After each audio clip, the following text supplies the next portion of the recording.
What's up, guys? This your boy, Mr. I-240 Wrestling. I'm back. I've been missing in action. I've been having a lot of stuff going on, but hey, I'm here now. I'm back.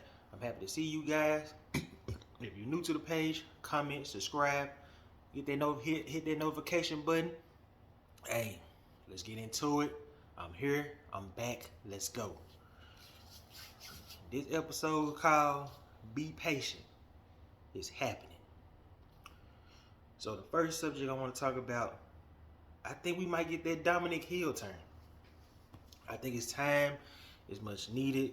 He needs to break away from his father. It's like I forgot who said this. I think it was Vince Russo or somebody. Ooh, excuse me, guys. I think he'll do good with his character development. Most definitely, we love him and Ray teaming together, but I just think it's time for him to branch out to take that next step. Because if you remember, Ray said he ain't gonna retire till he feel like his son can handle on his own.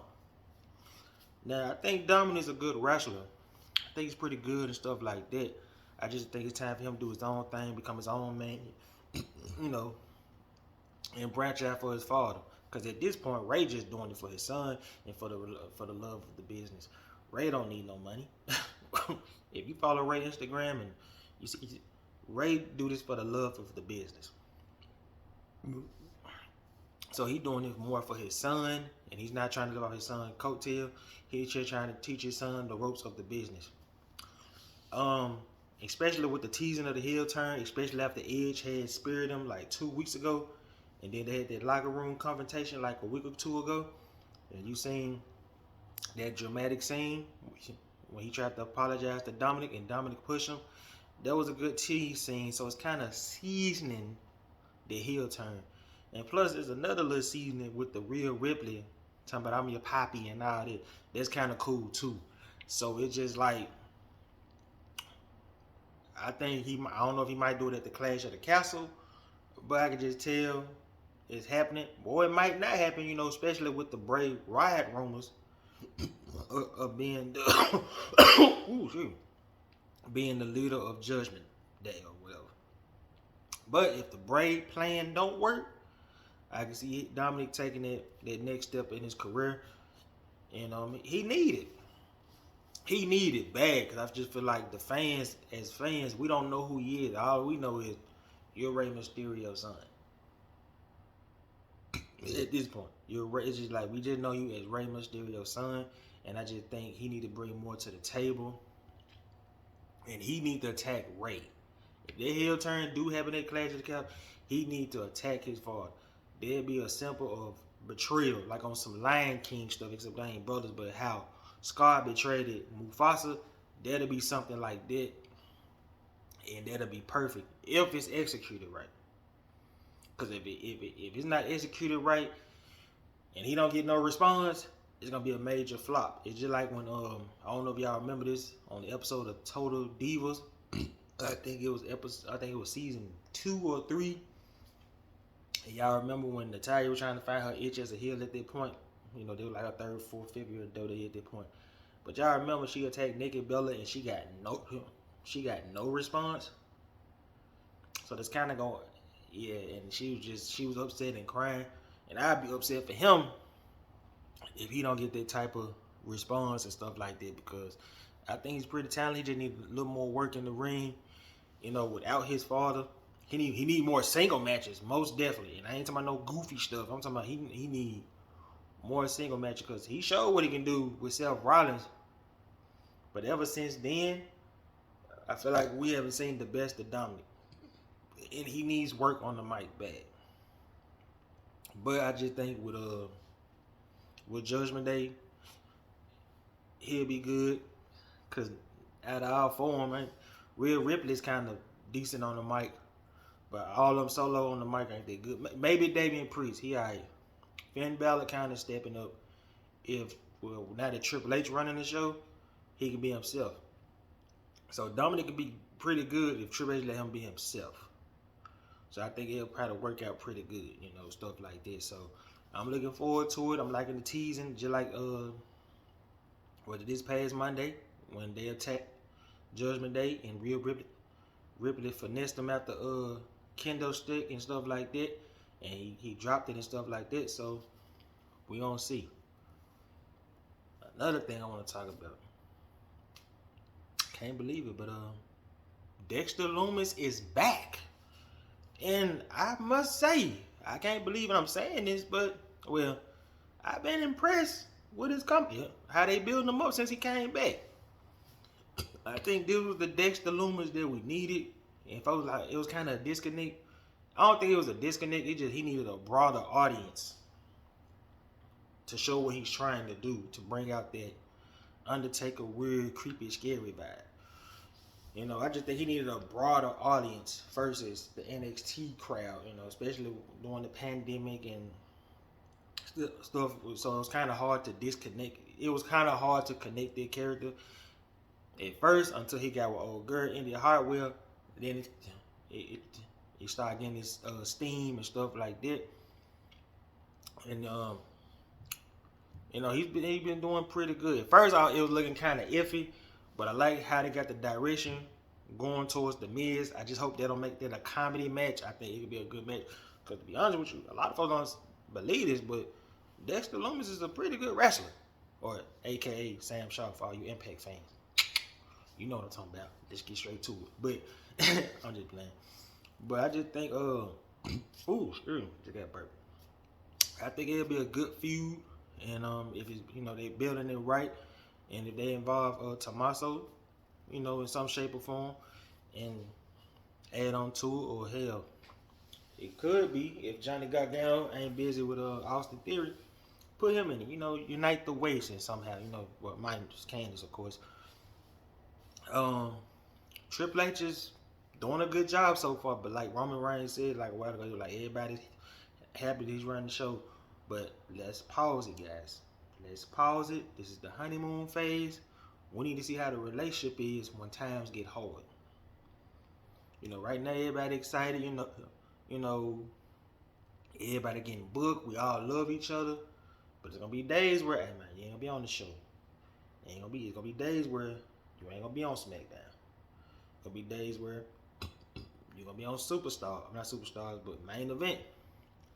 So hopefully, after the Miz feud and stuff like that, I just hope Dexter Lumis don't get lost in the shuffle. But because I don't see them push him as world champion. Let's get this. I'm happy he's back, but let's not act like he don't get a title push. If he do, it probably be like Intercontinental title, United States title, maybe tag team. I'm sorry, but as far as that don't go. And another thing is, I'm looking forward to when they bring up his actress wife or kayfabe wife up to the main roster. You know, there'll be a good interaction between them four with Maurice, Miz, and India. So they got a lot of work. They got some work they can do with it. You know, and you know, I like how he kidnapped him, scared him after the match with Bobby, cost him the match with Bobby Lashley, and ran him to his car. And you seen Raw that he was in the car with him. So I like how they building it. It might not be on the Clash of Champions, but I love to see if they actually have a match. And I love to see how Dexter Lumis bounce back. Because you know Miz going to get him at one point. Let's not act like the Miz ain't going to get him at one point. Because he is. We know he is. Because they can't just make Dexter Lumis look strong all the time and make the Miz look weak. Because, I mean, the Miz got to look strong at one point. Especially after that loss against Logan Paul. So, we need the Miz to look strong. And I just think the match will be good. Hopefully it ain't no 5-minute match. Hopefully it'll be a good minute match. Hopefully both guys will look strong and not make the Miz look weak. You know, because I don't want Mike get you like another Seth Rollins and stuff like that, guys. So it's just like, you know. So, you know, how it go. But another thing I want to talk about, and it's a good question. I brought up on my page not that long ago. who had the better comeback in professional wrestling? Sting, Edge, or Daniel Bryan? And all great comebacks have been great. So it got me thinking that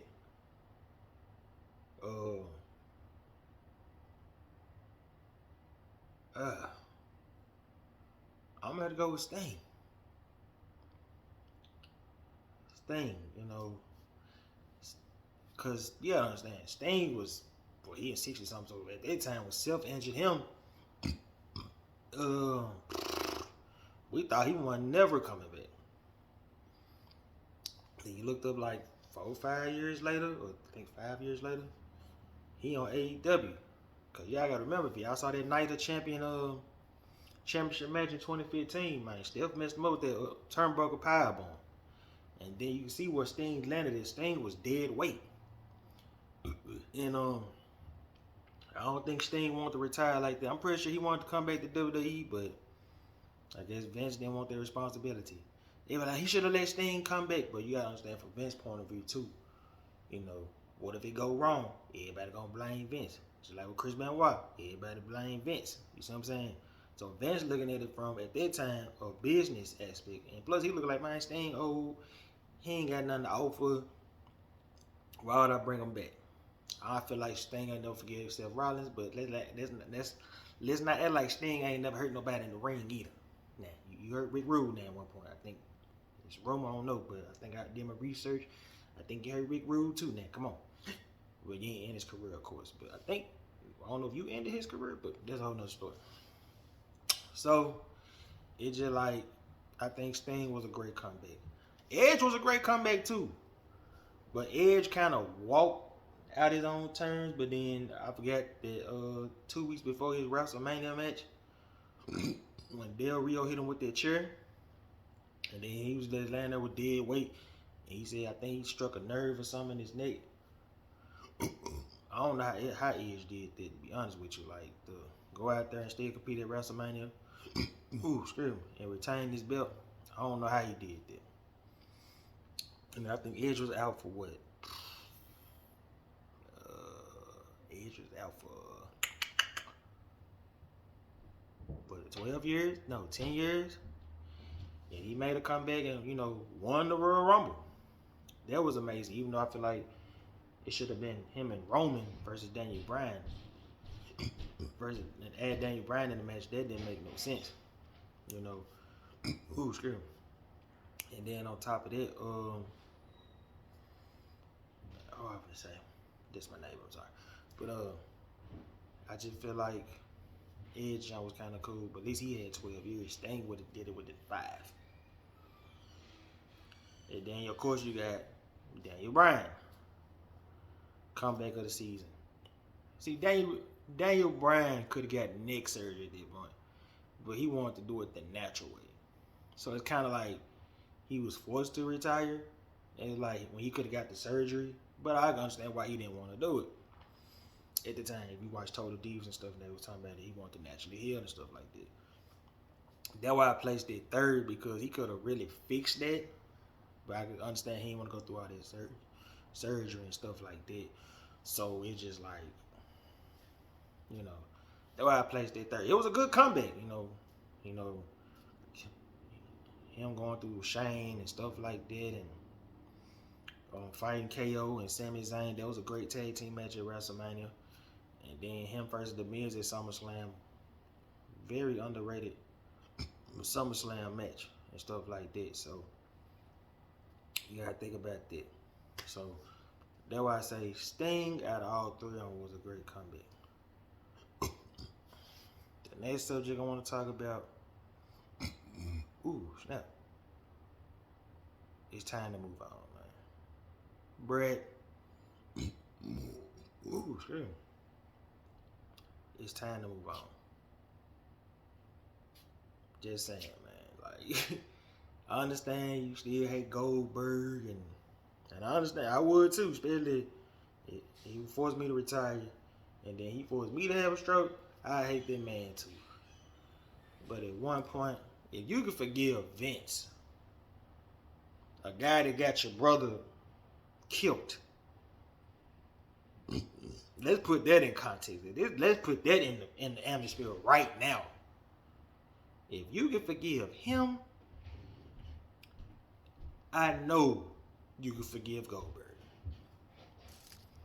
Come on now. It's like, I understand it's been 22 years. Look, and I know it hurts that you can't compete like that and he still lives. I get it. But it's like, hey man, enough is enough, man. It's time to move on. It's time to grow. It's time to let go. Goldberg didn't apologize millions of times. At one point, you gotta let go. That's all I'm saying. If you forgive your brother, if you forgive somebody for killing your brother or getting your brother killed, come on, man. I know it's upsetting that you can't compete no more, stuff like that, but it's time to let it go, man. It's time to move on. Sometimes you gotta think about that. Especially if that man truly sorry. We all hate that you retired like that. But it's like, sometimes it's enough is enough. You can't hold that grudge forever. Life is too short to hold grudges with people. Especially at your age. If you can forgive Shawn Michaels, a man that screwed you out the title, I know you can forgive Goldberg. It's like, come on, man. Enough is enough.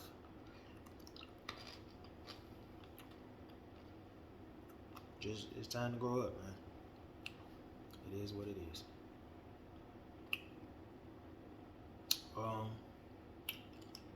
Another subject I want to talk about.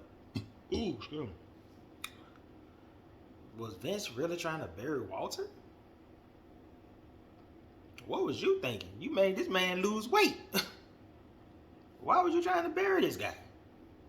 This guy is talented.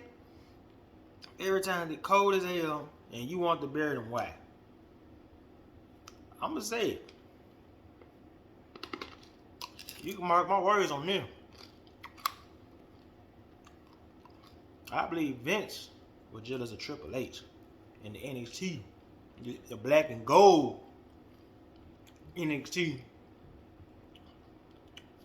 Cause you gotta remember, it was times where NXT black and gold was damn near better than Raw. Them and SmackDown was neck to neck sometimes, but sometimes NXT was just a little bit better than SmackDown. So it's like every person, think about it, almost every person that came up from NXT black and gold, Vince is almost buried them. Because Tommaso Ciampa was starting to look like them. Before Hunter came out, first it was just Tommaso or Ciampa. At first. But now, Triple H, give me everybody their real name. Austin Theory getting his name back. Tommaso Ciampa, everybody. Because he knows what's going on and he's adjusting to what's now. Vince didn't want to adjust. Yeah, you can be a superstar and entertaining and stuff like that. But it's like, bro. 1995, that Attitude Era, Bill Goldberg era, it's over with. This is a new era. And kids and adults ain't tuning into that. You know what I'm saying? So when I saw that, I wanted to cry, man. I'm looking like, damn, why you want to bury him for? He just thought he was gonna throw the Intercontinental Champion. He wasn't gonna make it relevant.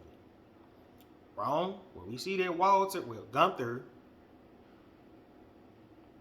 is making that title relevant. He's doing a great job as champion. Then he was the main event on SmackDown. Thanks to who? Your stepson.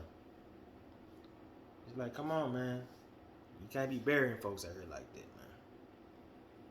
He's, so we glad. I mean, I hate that you left the way you left, but we kind of happy that you gone. Because everybody getting they just do. Ronda getting booked right. Shayna Baszler getting booked right back to where she was at.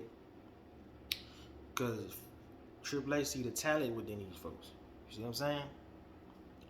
So I'm happy to see that. And the last subject I want to talk about, wrestling heat. Man, I don't know if it's me or Tony Khan is starting to look like this guy. Because he going through the same thing Bischoff went through. Letting the inmates run the asylum. This person got a problem. Choosing sides, being favors to him. You know, he kissed Punk ass for Punk not to leave. You know what I'm saying? So it's kind of like, if we keep on going in that direction, I don't see AEW being around for a while. Because it seems like he letting the inmates run the asylum right now. And it's not good. You can see it in the product. You can see when folks don't work with each other. I had to look back at that, what was that? That Adam Page promo, while him and Punk had heat. And I was like, damn. I forgot. I see why he's, I forgot that he said that to that man. You can tell by Punk's face for real that he felt offended. And he went to probably Tony Khan and complained and stuff like that. So it just like, I don't know, man. So it just like, it seemed like he losing control. And he chose Sammy Guevado's side over Eddie. I mean, first of all, shit. If a person said that to me, you deserve to get punched. You know what I'm saying? But that's on some favoritism, stuff like that. But hey, I just want to run this episode. I missed you guys. I'm back. I'm out. Yeet.